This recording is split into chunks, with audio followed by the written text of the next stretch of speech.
오늘 아침 기사가 이제 전임 그 한국은행 총재 지내셨던 박승 총재님이라고 굉장히 유명한 신분인데. 나이도 많이 드셨죠? 네, 네, 연세 많이 드셨죠. 네. 그분이 한국 경제의 유동성 함정에 빠져 있다. 이런 얘기를 합니다. 유동성 함정이라는 건 뭐냐면 통화를 아무리 공급해도 이게 이자가 낮아져가지고 소비나 투자로 이렇게 활성화시키지를 못하고 사람들이 돈을 전부 쟁여놓는 겁니다. 현금을 보유하는 거예요.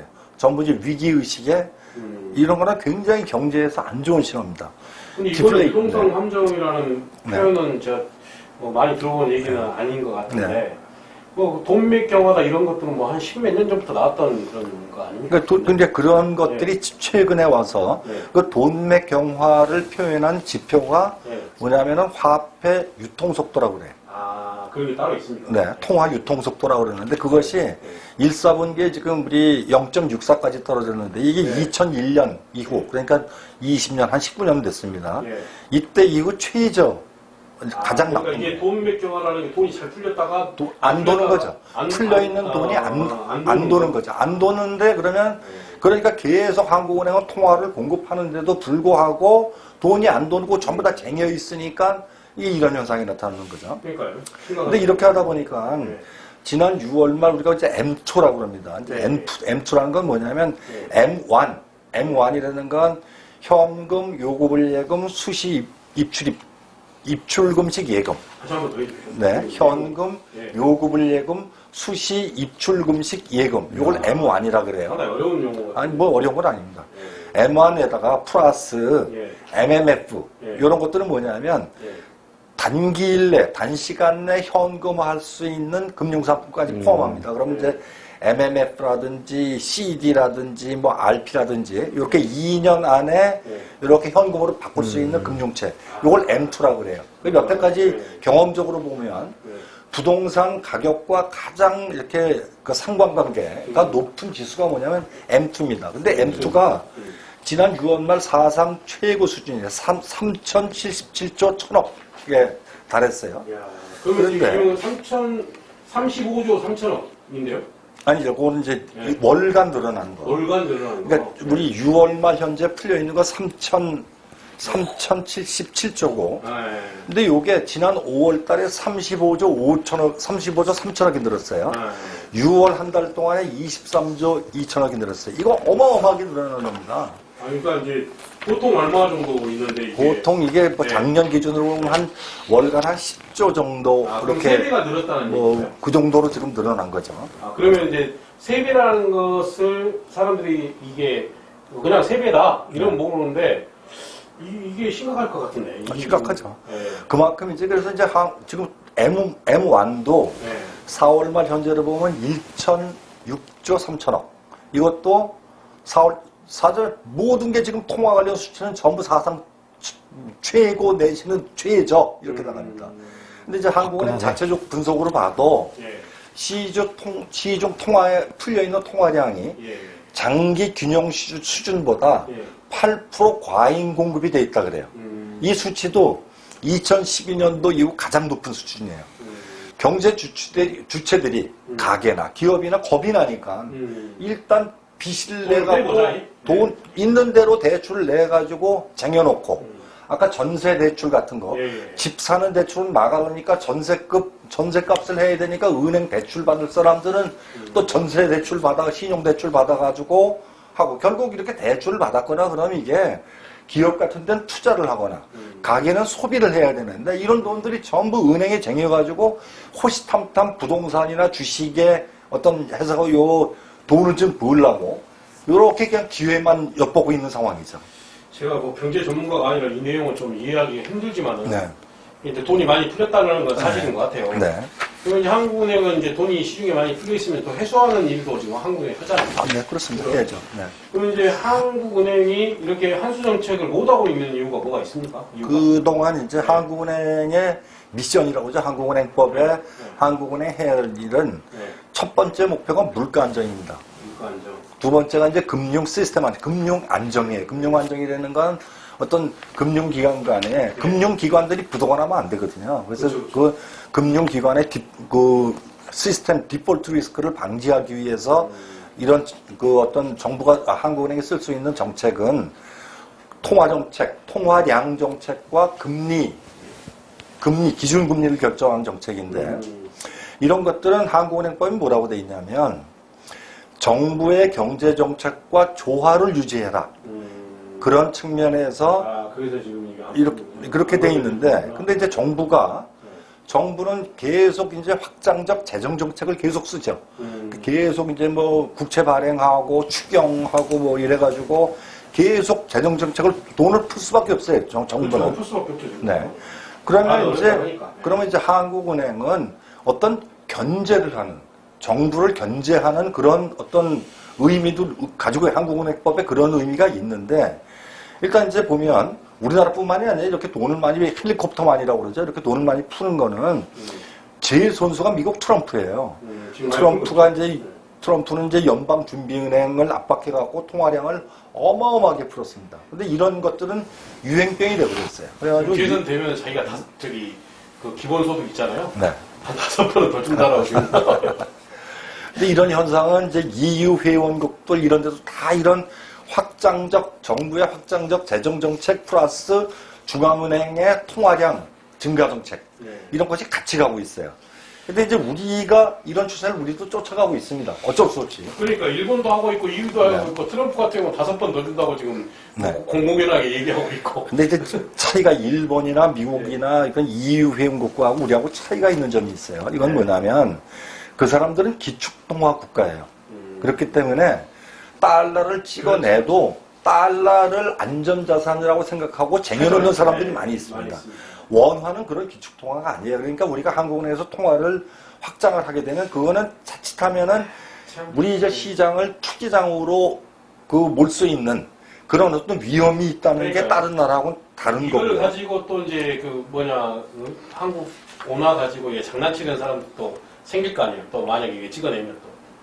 그건 이제 조지 소로스가 옛날 우리 IMF 때 했던 건데 그런 거는 지금 아직 위험이 없습니다. 우리 이제 4천조가 이제 달러 갖고 있는 보유 자산이 넘기 때문에. 근데 4천조 그때도 상당히 많았는데 그때는 거의 없었습니다. 4천조가. 네. 근데 어쨌든 간에 이제 상반기에만 정부가 지금 110조 원 재정 적자를 봤어요. 그 내년도도 560조 원 확장 예산 편성을 하고 있고. 공기업, 공공기관의 적자 규모도 지금 어마어마하게 늘어나고 있어요. 이것들이 없더라고요, 지금. 네? 적자가 안 되는 얘기는 뭐냐면 일반 시중에서 돈을 벌어들이는 것보다 쓰는 게 더 많다는 얘기예요. 그러니까 적자가 나는 거거든요. 그러면 정부의 재정정책, 공기업, 그 다음에 세수 부족 현상이 있거든요. 그렇죠. 세금을 못 걷어들인 만큼 시중 통화량이 풀리는 거예요.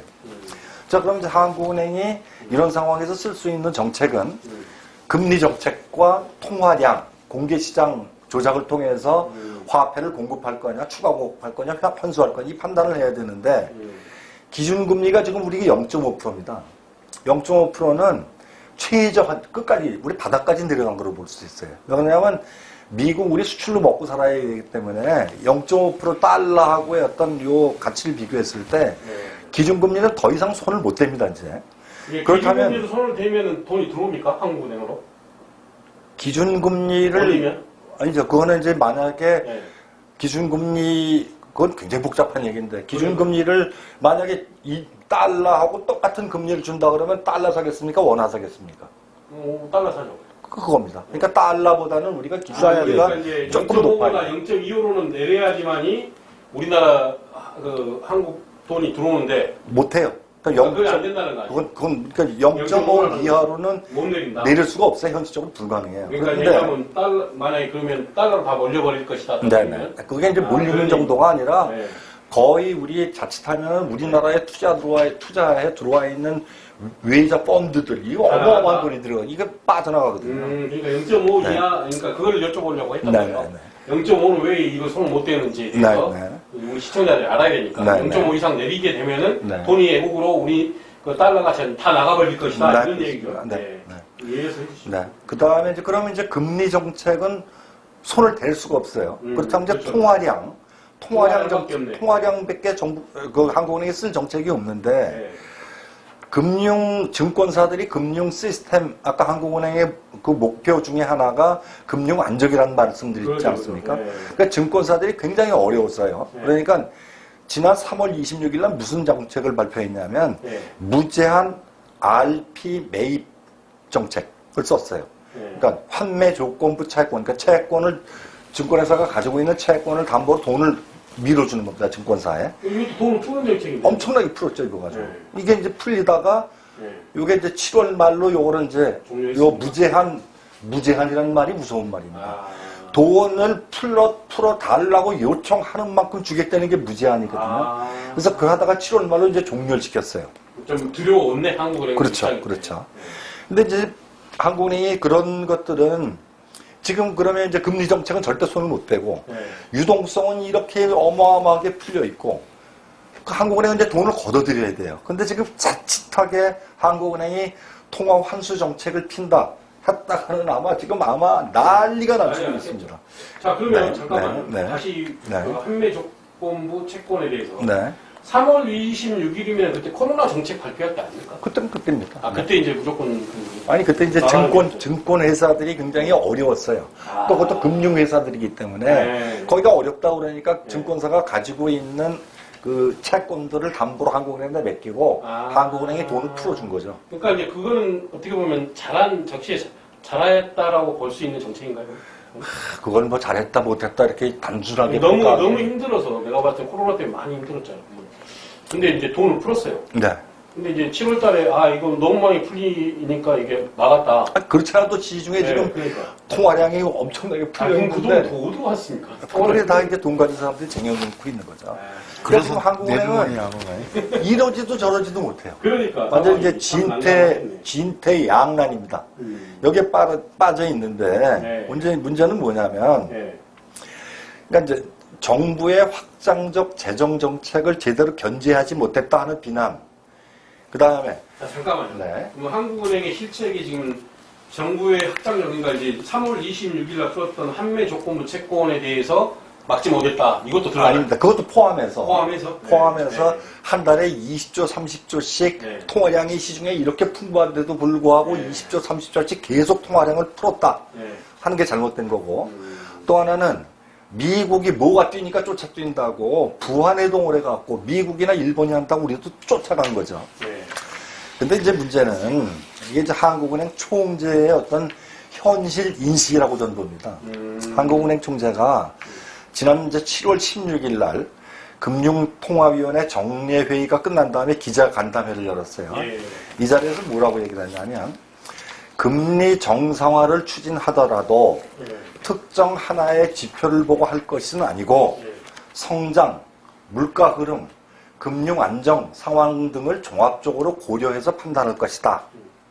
이 말은 맞습니다. 그 말 자체로 보면 원론적인 얘기예요. 그런데 우리나라가 다른 점이 있어요. 뭐냐면 지난번에 우리가 그 방송에서 한번 얘기를 했었지만 우리나라 전체 국가 자산 중에서 국가 대체대조표상의 자산 중에서 부동산 비중이 73%라고 있어요. 이게 거의 대부분이 아파트입니다. 아파트. 그럼 이건 다른 나라하고 완전히 다른 상황이에요. 그러면 다른 나라하고 다른 상황에서 아파트 값이 올랐을 때 국민 경제에 얼마나 악영향을 미칠지를 너무 가볍게 봤다는 게 좀 잘못됐다고 생각합니다. 그러니까 이제 네. 시뮬레이션이 안 됐다 전혀. 이게 어떤 토의도 없었고 그럴 수 있겠네요. 그러니까 이제 총론적으로 경제 원론적으로 맞는 얘기죠. 통화 정책은 성장, 물가 흐름, 금융 안정 이런 것들 종합적으로 고려해서 판단해야 된다는 건 도사 먹닥치는 얘기입니다. 우리나라의 이렇게 특수한 상황을 간과했다는 거. 이건 분명히 잘못된 것이고. 근데 이제 그게 굉장히 중요한 얘기인데 예. 미국에서 지금 보면 예. 이렇게 이제 장기 금리는 항상 단기 금리보다 높아야 되는 게 현실입니다. 이일드 컵 수익률 곡선이라고 그러는데 이게 지금 뒤집혔어요. 최근에 우리나라에 지금 무슨 현상이 나타났냐면 신용대출 금리가 담보대출 금리보다 낮아요. 상식적으로 맞습니까? 그러니까요. 담보대출 뛰어맥힐 은행 입장에서는 뛰어맥힐 이유가 없어요. 이 얘기는 뭐냐면 그만큼 신용 사회가 됐다는 뜻 아닐까요? 근데? 그건 담보 뭐 효력이 떨어졌다는 얘기인가요? 담보 효력이? 지금 그러니까 시장 금융시장 전체적으로 미국이나 우리나라나 예. 지정신이 아닌 거예요. 그러니까 원칙에 이게 다 지금- 흔들려 있는 겁니다. 그러네요. 그러면 이제 하루라도 빨리 정상적인 상식 수준으로 들어가기 위해서는 선제적 조치가 필요한데 지금 가만히 종합적으로 뭐 금융 상황을 보고 판단할 것이다 이런 한가한 얘기는 할 때가 아니라고 저는 생각합니다. 그러니까 지금 상황이 코로나 상황이다. 그리고 네. 이제 상당히 부동산 값이 버블이 돼 있는 네. 거고 시중에 이제 부동자금이 뭐 지금 이주열 총재 한우 총재가 뭐 부임해가지고 지금 이제 박근혜 정부 때부터 했으니까 꽤 하셨잖아요. 네. 뭐 나 때만 그랬겠냐. 그 전부터 유동자금이 그렇게 많이 풀려 있었고 네. 지금 내가 있을 때는 그나마 아이고 자리나 잘 버티자. 네.